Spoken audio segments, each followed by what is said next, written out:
Gustavo Roldán. Bueno, es un hombre que aprendió a hablar desde chiquito con los animales y por eso en todos los cuentos, en el 99% de los libros, los personajes protagonistas son animales. ¿Qué más aprendí a hacer? A tirar con el arco y con la flecha. Tengo una pasión enorme por la arquería y por la magia, porque después de eso descubrí dos cosas que me parecieron muy importantes, que la magia y la literatura eran cosas exactamente iguales. Las dos son ilusiones, venden ilusiones, arman cosas que uno cree que son hermosas, sabe que no son ciertas, pero las frecuenta porque es hermoso verlo, es hermoso leer un hermoso poema, es hermoso leer un lindo cuento, es hermoso ver un señor que vuela en el escenario. Y ahí ando dando vueltas, entre un rato escribiendo y otro rato jugando con naipes o con monedas.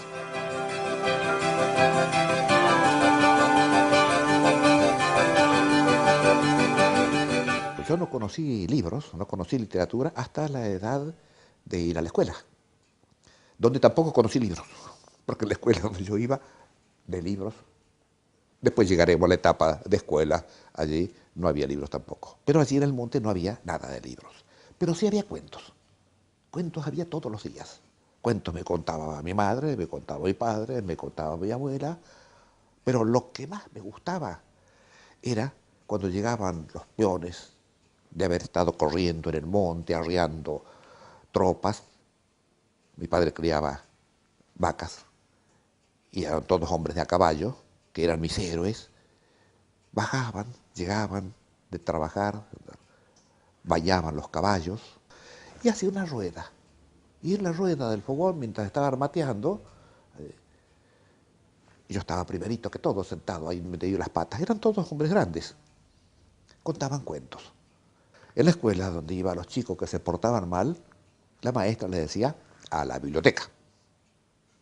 Y esos, los que se portaban mal, hablo de eso, no yo, iban a la biblioteca. ¿Qué era la biblioteca? Una pequeña sala donde no había absolutamente nada. Libros había solamente algún manual para estudiar. Eso no son libros. Cuando yo hablo de libros, estoy hablando de libros de poesía, de cuentos, de novelas, de literatura, ¿no? Esto no, había algún manual para estudiar geografía, historia, matemáticas, eso, pero libros tampoco en esa escuela, ¿no? Era peor, porque además tampoco había cuentos. Por lo menos en el monte había cuentos, no había libros, pero había cuentos. Aquí había eso y había alguna cosa, sí. Había siempre algún... Me acuerdo muy bien que había algo que me gustó. Ahí descubrí una cosa que me gustó una vez, así que algún mérito tiene la escuela. De un tal Horacio Quiroga, que vi un cuento, y qué lindo, eso me gustó, esos cuentos que había ahí. No tengo la menor idea quién podía ser ese señor Horacio Quiroga, naturalmente, pero me gustaron, había un par de cuentitos de él. Es lo único que recuerdo como algo lindo en materia de cuentos. En mi casa tampoco hubo un proyecto de educarme, de llenarme de libros, salvo cuando yo mostré que me interesaba y que ya tenía varios libritos. Entonces hizo mi padre una cosa a la que nunca le voy a estar tan agradecido, tan inteligente, que yo recomiendo ahora a todos los maestros cuando voy, entre las cosas que tienen que hacer para fomentar la lectura. Me hizo un regalo, esa biblioteca. Apareció un día que fue a una casa de antigüedades en San Peña y vio esa bibliotequita y me la compró y me la llevó, porque yo ya tenía varios libritos que iba guardando en una caja, un cajoncito que yo me había fabricado, un cajoncito para ponerlo y guardarlo. Ahí la tengo todavía. Ese dibujo, ese soy yo, hace muchos años, exactamente vienen a ser 50 años, cuando tenía 20 años, en el loquero de Córdoba, en Oliva. En un pueblito de Córdoba está ahí un loquero, donde un primo mío era dentista, trabajaba ahí en el loquero, y yo iba y pasaba 10 semanas, 10 días en la casa de él, con los locos, igual que con los chicos y los animales, me entendía las mil maravillas. Y uno de esos locos, que no era loco, porque en esa colonia, en esos lugares, entre los locos hay mucha gente que no es loca, estaba un señor, un pintor jujeño, que se dedicaba a pintar iglesias.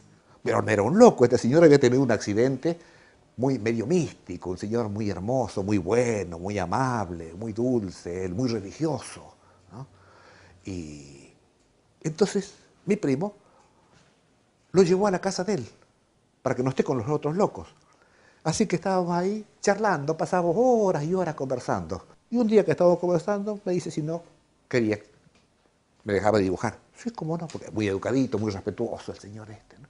Bueno, y me hizo ese hermosísimo dibujo que lo guardo con todo cariño allí, de ese loco que no era loco.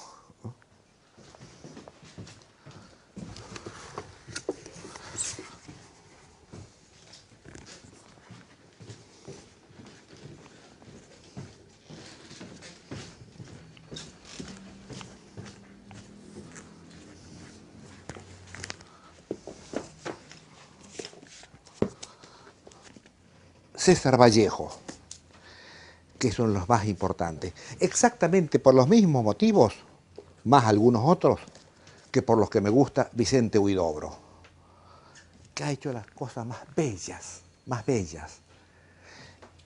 Y César Vallejo, además de hacerlas bellas, con una ideología, con un pensamiento revolucionario enorme.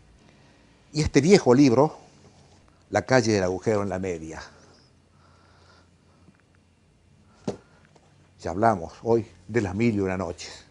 Un pedazo aquí nada más, el otro pedazo está por ahí. Y Rayuela de Cortázar competía con un cuento, Instrucciones para John Howell, que para mí creo que es la obra, el cuento más bello de Cortázar. Y Saramago, que me gusta todo Saramago, pero especialmente el Evangelio según Jesucristo. ¿Cómo tomar un tema tan remanido, tan gastado, tan repetido como los Evangelios y hacerlo discutir a Cristo con Dios Padre Todopoderoso y ganar, tener la razón Cristo, por ejemplo? Por supuesto que era el que quería hacer la revolución. Y las cosas se mezclan por allí. 100 años de soledad, viejo libro de García Márquez, pero que sigue siendo el que más me gusta de toda su obra. Y 20 años de Inodoro Pereira, una maravilla, una obra de arte. ¿Qué hace Inodoro Pereira al lado de Las mil y una noches, de Cortázar, de Saramago, de Ernesto Cardenal, de Roberto Arlt? Bueno, creo que junto con Hugo Pratt y la balada del bar salado, en estas historietas o humor están algunas de las cosas más inteligentes que se ha producido en la literatura, que son literatura en serio. Y La náusea, Sartre, muy olvidado hoy, pero sigue vigente. Y Las hojas de hierba, Walt Whitman, y El Quijote, un viejo Quijote. Tengo uno nuevito, lindo, pero el que yo quiero es este. Y la Biblia.